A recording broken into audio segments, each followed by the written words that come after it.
un breve tiempo solamente para felicitar a los tres valientes. Frida, yo no te conozco mucho, hemos convivido un par de veces, pero envidio que hayas tomado la decisión tan pronto. Es la mejor decisión del mundo y te felicito. Y a Miguel y a Javier, pues he tenido la oportunidad de convivir un poco más. Yo los considero mis amigos y ahora mis hermanos en Cristo. En verdad, felicidades por esta decisión, muchachos. Todo lo que se viene es increíble. No es bueno, es increíble. Muchas veces las cosas no van a tener sentido, pero tomaron la mejor decisión del mundo. Y bueno, como ya lo dijo el hermano Hermelindo, mi nombre es Juan Escorcia. Por la gracia, la misericordia del Señor, estoy de junio para acá trabajando, ministrando en la Iglesia de Cristo en Satélite junto con mis hermanos. Yo me siento muy contento de estar con ustedes. Y el tema que se me asignó esta tarde ya, es herederos de una promesa eterna. Y me gustaría iniciar contándoles una historia. Dicen que un día un hombre estaba padeciendo una racha muy mala. En su trabajo las cosas iban tan mal que lo despidieron, y al despedirlo, obviamente, los problemas en casa empezaron. Su esposa empezó a pelear con él, el dinero no alcanzaba, y empezaron a tener batallas para pagar la mensualidad de la escuela, para pagar la luz, el agua, la comida, y empezaron a sufrir, hermanos. Dice que empezaron a tener problemas, él y su esposa, hasta que un día él, con lo último que le quedaba, dijo: voy a comprar un billete de lotería. Fue a la tienda, compró un billete de lotería, ¿y qué cree, hermanos? A los días fue a checar los resultados e increíblemente se había ganado 90 millones de pesos.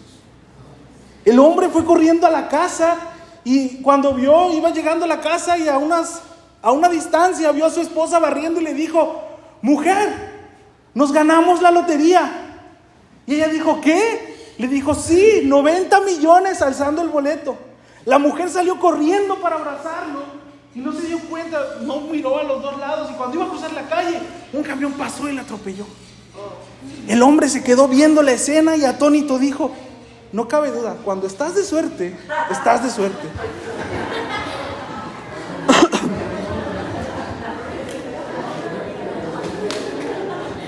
Hermanos, ¿cuál es la diferencia de la ganancia de este hombre y la herencia que nosotros tenemos? Aquellos que recibimos a Cristo, los que creemos en Cristo, tenemos. ¿Hay una similitud entre una y la otra? Muy posiblemente no, hermanos, porque el hombre está hablando de una herencia, de una riqueza terrenal. Y nosotros hemos estado hablando en estos días de una herencia eterna. Una herencia que no vamos a tener mucho en esta vida, o no debemos de preocuparnos por hacer bienes en esta vida.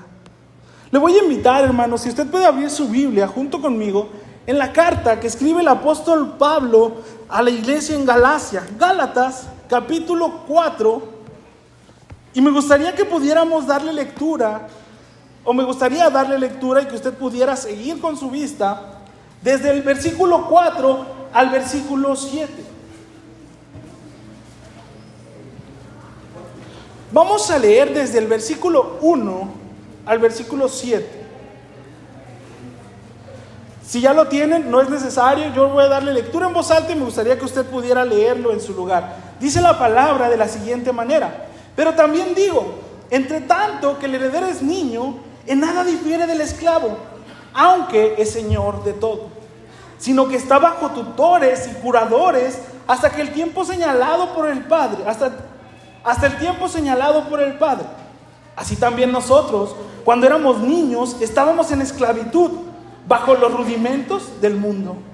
Pero cuando vino el cumplimiento del tiempo, Dios envió a su Hijo, nacido de mujer y nacido bajo la ley, para que redimiese a los que estaban bajo la ley, a fin de que recibiésemos la adopción de hijos.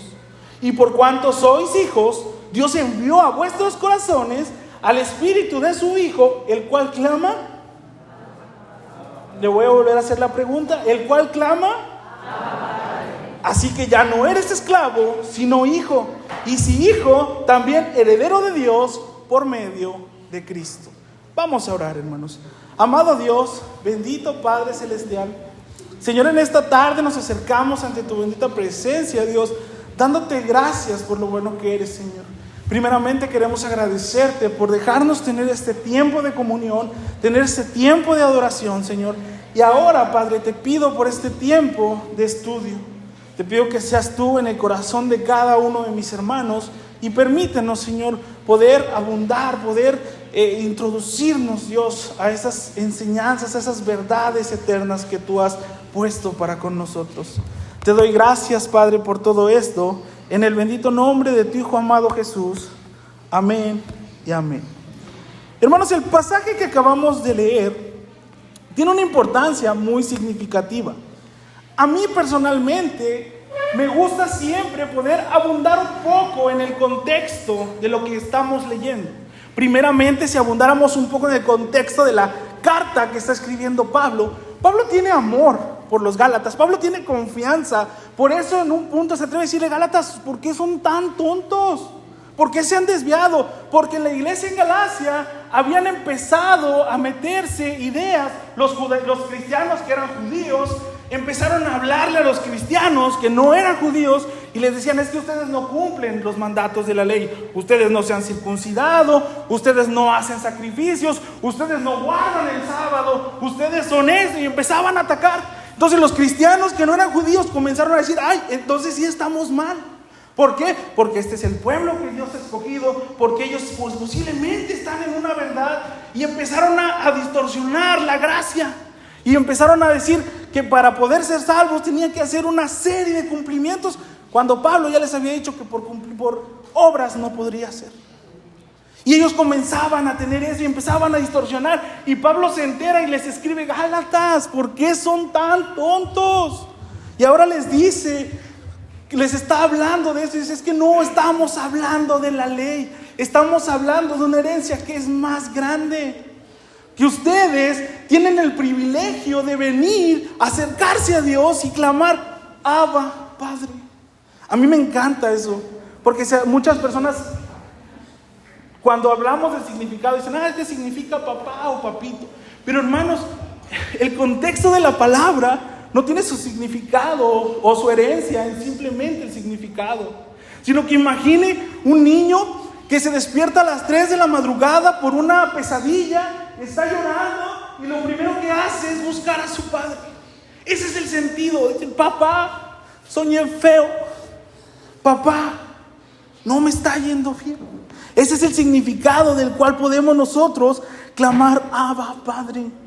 Los creyentes de Galacia inicialmente habían recibido el evangelio con un entusiasmo muy bueno, viviendo una fe cristiana con fervor y acogiendo calurosamente a Pablo. Sin embargo, ese entusiasmo inicial comenzó a decaer, coincidiendo con la aparición de problemas en las creencias religiosas. Unos falsos hermanos intentaban persuadir a los Gálatas de que el evangelio en Cristo debería mantenerse bajo la ley de Moisés, insistiendo especialmente en la práctica de la circuncisión. Como judaizantes, buscaban mantener vigentes normas que Cristo ya había separado, alejando así los creyentes de la verdadera esencia del evangelio. Ahora, en el pasaje que acabamos de leer, Pablo menciona desde el versículo 1 que llegó un punto en la historia de la humanidad. Dice Pablo, inicia el versículo 1 diciendo: pero también os digo el versículo 4. Pero cuando vino el cumplimiento del tiempo, es decir, Pablo les está hablando también a los judíos. Dice: acuérdense que va a haber un punto en la historia que el tiempo se iba a cumplir y Dios iba a enviar a su Hijo. Y les está recordando esto. Pablo les menciona que Dios envió a Jesús por 2 razones muy generales. La primera es para que redimiese a los que estaban bajo la ley. Es decir, Pablo está aquí quitando toda la idea que los judaizantes habían metido. Pero Pablo también aquí no incluye un sacrificio por toda la humanidad. ¿Por qué? Porque está primeramente atacando las enseñanzas que estas personas habían metido a la iglesia. Aunque Pablo se está refiriendo a la ley, el concepto es igual tanto para judíos como para gentiles. El pecado del hombre trae maldición y esclavitud, y solamente Cristo, quien murió en la cruz, podría librarnos de esa maldición y de esa esclavitud. ¿Para qué? Para hacernos hijos de Dios.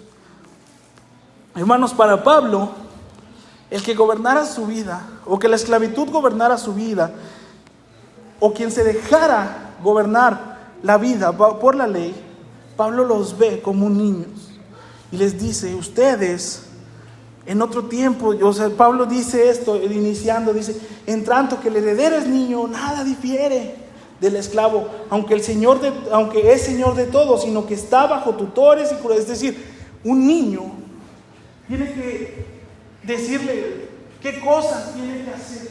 O un niño tiene que decir: mira, no toques ese cable porque te va a dar toques. Mira, no te subas al buffer porque Abner te va a pegar. Abner se enoja y es enojón, ahí donde lo ves. Y a un niño le tiene que andar diciendo: pero cuando uno ya es adulto, yo sé que Abner me va a pegar si me subo. ¿Por qué me voy a subir? Porque ¿entienden el concepto, hermanos? Un niño tiene que ser guiado. Cuando nosotros ya no estamos bajo esa ley, nosotros ya sabemos, ya te entendemos, ya nos regimos por nosotros. Esta mañana, hermanos, me gustaría comentarles algo muy breve. Pablo está hablando de esto también y les dice: ustedes ya no solamente han sido perdonados, y eso lo vimos en las clases de discipulado, no solamente es una justificación, también es una herencia. Y Pablo les está hablando de esto porque ellos conocían muy bien que la ley romana estipulaba que un hijo adoptivo pasaba a tener derecho de heredar todo. ¿Sabe cuándo? ¿Sabe cuándo un hijo podía compartir la herencia? Cuando el hijo natural decía: yo la quiero compartir con él. ¿Y quién quiso compartir su herencia con nosotros, hermanos? Cristo nos dio esa oportunidad de no solamente ser redimidos, sino ahora pasar a ser hijos de Dios y coherederos con Él de una herencia increíble. Hay dos cosas que me gustaría hablar con ustedes esta mañana. La primera de ellas, hermanos, y personalmente es algo que sigo sorprendiéndome cada vez que me introduzco en el tema. Sigo poniéndome emocional cada vez que mi mente comprende un poco más de esto. Y es que esa gracia, esa herencia, era inmerecida, hermano. Si alguno de aquí cree que merecía está equivocado, hermano. Nosotros no merecíamos eso. Nosotros no merecíamos ser parte. Nosotros no merecíamos nada. Pero Dios, lo decía hace rato mi hermano Hermelindo. El hermano Fer, hace rato en los bautizos. Dios no tenía que hacer nada por nosotros, pero lo hizo por puro amor. ¿Usted recuerda la historia del hijo pródigo? Que el hijo pródigo va con su papá y le dice: papá, échame lo que me pertenece. ¿Por qué? Porque ya no quiero estar aquí. ¿Qué pasaría, hermanos, si nosotros fuéramos con Dios y le dijéramos: Dios, dame lo que me pertenece? ¿Qué pasaría? ¿Qué recibiríamos de Dios si le dijéramos como ese hijo insensato: Dios, dame lo que me pertenece? ¿Cree que merecería algo bueno usted? Hermanos, no mereceríamos nada bueno. Yo creo que, Dios libre a aquella persona que le diga: Dios, dame lo que me pertenece.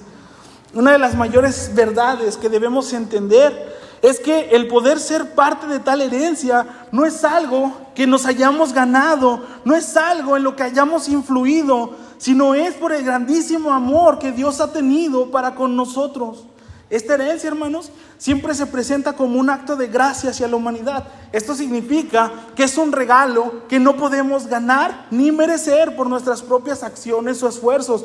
Recuerda también la historia del joven rico que se acerca con Jesús y le dice: Señor, yo he cumplido todo. Los mandamientos me los sé de memoria, Señor, todo. Y Jesús le dice: vende entonces todo lo que tienes. Aquí no, Señor. Es decir, el joven se acerca con Jesús porque piensa que es bueno, porque piensa que Jesús al ver, ay, mira qué buen muchacho es este, todos deberían ser como él. Pero Jesús no está interesado en alabarlo, Jesús estaba interesado en probarlo. Así nosotros, hermanos, la herencia que nosotros tenemos es gracia. Y esta siempre se presenta como un acto de gracia de Dios hacia la humanidad. Es un regalo que no podemos ganar ni merecer por nuestras propias fuerzas. Es un regalo que Dios nos ofrece a pesar de nuestras fallas y pecados. Pablo también, cuando le escribía a la iglesia en Éfeso, les dice que somos salvos por gracia, lo que implica que no hay nada que nosotros podamos hacer para ganar ese favor. Es un acto de amor y misericordia de parte de Dios. Otra cita que Pablo usa mismo Pablo es un crack en la gracia, porque también en Romanos nos dice que todos hemos pecado y que por tanto estábamos separados de la gloria de Dios. Eso significa, hermanos, que por nuestra naturaleza humana no podríamos alcanzar la perfección que Dios exige. La salvación entonces se convierte en una necesidad y Dios es quien provee el camino para que podamos ser reconciliados con Él. Esta idea personalmente me causa algo en la cabeza, me causa dolor de cabeza, porque usted piensa esto: ¿de quién tenemos que ser salvos nosotros? Sí, del pecado, pero ¿de qué tendríamos? ¿De qué nos salva? Muchas respuestas: del infierno, de esto. No, hermanos, Dios nos salva de Dios, nos salva de su ira, porque la ira, dice la palabra que la ira de Dios es algo muchísimo, es lo más terrible que nosotros podríamos pensar. Y Dios nos provee, Dios nos crea, nos provee el camino para salvarnos de su propia ira. La salvación se recibe también a través de la fe, a través del sacrificio en la cruz. La salvación se centra en la obra de Jesucristo. Él es el camino, la verdad y la vida. Y a través de su sacrificio en la cruz, es Él quien paga el precio por nuestros pecados, lo que nos permite también tener acceso a Dios. Sin esta intervención divina, hermanos, no podríamos nosotros salvarnos a nosotros mismos. No podríamos cumplir con las 623 leyes que la ley mosaica estipulaba. Era imposible, hermanos. Necesitábamos la salvación, una salvación que se recibe a través de la fe. No se trata de realizar una serie de obras para ser salvos, sino de confiar en lo que Dios ha hecho por nosotros. Al aceptar a Jesucristo, como ya lo vimos, como nuestro Salvador, recibimos el don de esa salvación tan grande y somos hechos coherederos juntamente con Él. Hermanos, es importante que entendamos que que la herencia es algo externo a nosotros, pero esa herencia debe llevarnos a vivir de una manera diferente. Debemos entender que es Dios quien nos salvó, no por quienes éramos, no porque le cayéramos bien, no porque estuviéramos guapos, no porque estuviéramos feos, sino no por lo que hacíamos, sino por su infinito amor. Esto debe causar algo en la manera en la que vivo y en la que me desarrollo, en la manera en que yo adoro al Señor. ¿Usted sabe cuál es el mayor error del pueblo de Israel? Sentirse especiales. Dios eligió al pueblo, sí, pero el pueblo de Israel nunca terminó de entender para qué Dios los escogió. Y ellos se jactaban en el mundo diciendo: es que somos los escogidos de Dios. ¿Cómo yo me voy a juntar con un samaritano? ¿Cómo yo voy a comer con un gentil si yo soy judío, por favor? Pero Pablo también en Efesios capítulo 3 dice que Dios había elegido al pueblo para que anunciase de su amor a todo el mundo. Los profetas es el mensaje que traen, los jueces es el mensaje que traen, y el pueblo pasó de ignorar en ignorar y sintiéndose superior, es decir, solamente yo, lo demás ya no. Nunca entendieron cuál era el propósito por el que Dios los había llamado. Hermanos, es importante reconocer que nuestra posición como herederos no se basa en nuestros méritos, no se basa en lo que nosotros podamos hacer en la iglesia, se basa en lo que el Señor ha hecho. Obviamente este sacrificio tan grande debe catapultarnos a vivir diferente.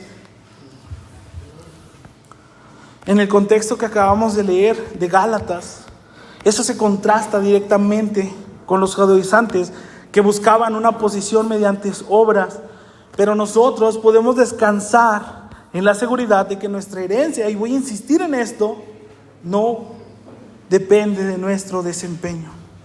Debemos entender, hermanos, que nos pasamos de ser esclavos del pecado a ser hijos de Dios. Es importante, hermanos, entender que al igual que los Gálatas, nosotros debemos comprender cuál es nuestra identidad en Cristo. Debemos entender que esa transformación radical implica un cambio en nuestra mentalidad. Ya no somos esclavos, el pecado ya no tiene poder sobre nosotros, ya no somos derrotados, ya no somos borrachos, no, hermanos, ya somos hijos de Dios. Y esa mentalidad debe llevarnos a vivir como hijos de Dios. Debemos valorar el privilegio de poder llamar a Dios Abba, Padre. Este acceso, hermanos, nos permite acercarnos a Él con confianza, no con temor como un esclavo. Seamos conscientes de que la herencia implica responsabilidad y madurez espiritual. Como herederos, estamos llamados a vivir de acuerdo a nuestra nueva identidad. Hermanos, debemos dejar atrás todas las normas elementales, todo lo que no es Dios, todo lo que no nos acerque a la gracia. Esta libertad debe permitirnos servir por amor y no por obligación. Eso es lo que Pablo le estaba diciendo a los Gálatas. Lo que ustedes hagan no lo van a hacer. Ya no están bajo la ley, están bajo la gracia. Y lo que hagan deben hacerlo por amor.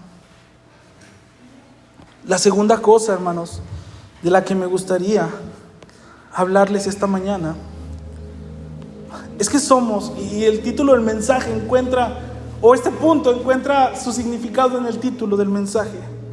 Somos herederos de una promesa eterna. Pablo, como les dije hace rato en Efesios 3, dice que Dios planeó esto. Lo voy a leer, hermano, no se lo voy a contar porque a veces se me olvida. Pablo dice, desde el versículo 8, dice: a mí, que soy menos que el más pequeño de todos los santos, me fue dada esta gracia de anunciar entre los gentiles el evangelio de las inescrutables riquezas de Cristo y de aclarar a todos, sea cual sea la dispensación del misterio escondido de los siglos en Dios, que creó todas las cosas, para que la multiforme sabiduría de Dios sea ahora dada a conocer por medio de la iglesia a los principados y potestades en los lugares celestiales, conforme al propósito eterno que hizo en Cristo Jesús nuestro Señor. ¿Desde cuándo, hermanos, tiene cumplimiento esa promesa? Desde la eternidad. A mí, una de las imágenes que me encanta pensar en esto. Imagina, hermanos, a Dios Trino, Dios Padre, Dios Hijo, Dios Espíritu Santo, en la nada, antes de la creación. Ellos, obviamente, a diferencia de nosotros, tienen una línea temporal muy distinta a nosotros. Y los tres, viendo que se creaban a la humanidad, en un punto de la humanidad iban a caer, en un punto se iban a rebelar. Hermanos, piense que Dios lo miró a cada uno de ustedes y vio sus fallas, vio sus pecados, vio todo lo que a usted le acompleja, vio todo lo que a usted le avergüenza, y platicaron entre ellos. ¿Cómo ven? Hacemos al mundo, pero mira, te van a fallar. Mira, el ser humano va a fallar. Mira, el ser humano, Juan va a pecar, Juan se va a equivocar. Y Jesús o Cristo, tú vas a tener que ir porque van a necesitar a alguien que los salve. Imagino a Cristo viéndome y diciendo: sí, yo quiero hacerlo. Desde la fundación.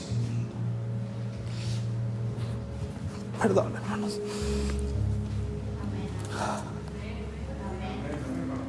Eso me conmueve, porque yo no me creo, a veces no me creo merecedor.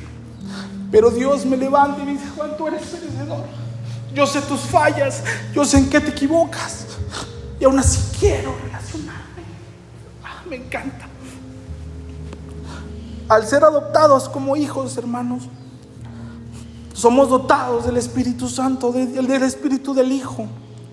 El propósito del Padre es que cada creyente sea conformado a la imagen de su Hijo. De ahí la necesidad de que el Espíritu del Hijo reproduzca al mismo Espíritu del Hijo en el creyente. De ese modo, en la operación transformadora y regeneradora del Espíritu. Gracias, hermana. A mí no me gusta chillar, hermanos, pero soy bien chillón. Sí, de ahí la necesidad de que el Espíritu del Hijo reproduzca al Hijo en el creyente. De ese modo, en la operación transformadora y regeneradora del Espíritu, hace trascendente al Hijo en la vida de cada creyente. En un sentido pleno de la misión del Hijo, concede al creyente los derechos de adopción. Y la misión del Espíritu es facultarnos para que se puedan usar. Esa es la promesa, esa es la herencia que tenemos, hermanos. Que no estamos solos, no es una batalla personal. Primeramente tenemos al Espíritu dentro, es Dios dentro de nosotros, y después tenemos a la iglesia, y la promesa es que el Espíritu nos ha sellado y nos ha dado la garantía de que el día de mañana, que el Señor venga sobre las nubes, nosotros vamos a ser levantados con Él. Yo le he dicho esto, yo no me quiero morir, me encanta vivir, pero anhelo tanto estar frente a Dios. Hermanos, quiero comenzar a cerrar. Y el Señor sabe que yo estoy seguro que Él quiere hablar algo. Porque sin ponernos de acuerdo con Brenda, coincidimos en la misma historia. Y es que mi mente, cuando hablo de la adopción, no puedo pensar en otra historia que no sea la historia que leímos en la clase de discipulado. Hermanos, Stephanie era una persona despreciada. Nadie la quería, la aborrecían. Y esta tarde me gustaría, para comenzar a cerrar, que usted pudiera cerrar sus ojos, todos pudieran cerrar sus ojos y pudieran ponerle nombre y cara a esa niña. Y piense en el momento en que ella estuvo a punto de morir. Piense en el momento, 2 veces estuvo a punto de morir. 2 veces la quisieron matar y 2 veces el Señor la libró. Piense en el momento en que llegó a la estación y buscó a su tío y no había un tío, y llegó a la otra estación y buscó a su tío y no había tío. Piense en el momento en que ella iba caminando de aldea en aldea y llegaba y veía una aldea y decía: ahí va a estar mi mamá, y no estaba. Piensa en el momento en que ella llega a Seúl y narra a Stephanie en el libro, muy buen libro, se lo recomiendo 100%. Dice que llega a Seúl y hay una enfermedad y ella está a punto de morirse cuando una mujer se acerca y está a punto de abandonarla, cuando ella siente en su corazón que Dios le está diciendo: ¿a dónde vas? Ella es mi hija. Y ella va y la toma, y la vida de Stephanie cambia. Cuando Stephanie es adoptada, la vida de Stephanie cambia. Hermanos, nuestra vida no puede ser igual. Nuestra vida no puede continuar con fracasos. Nuestra vida no puede continuar con poquitadas, porque somos hijos de Dios. El tema de la herencia, de ser adoptados, es la mayor información que el cristiano puede recibir. También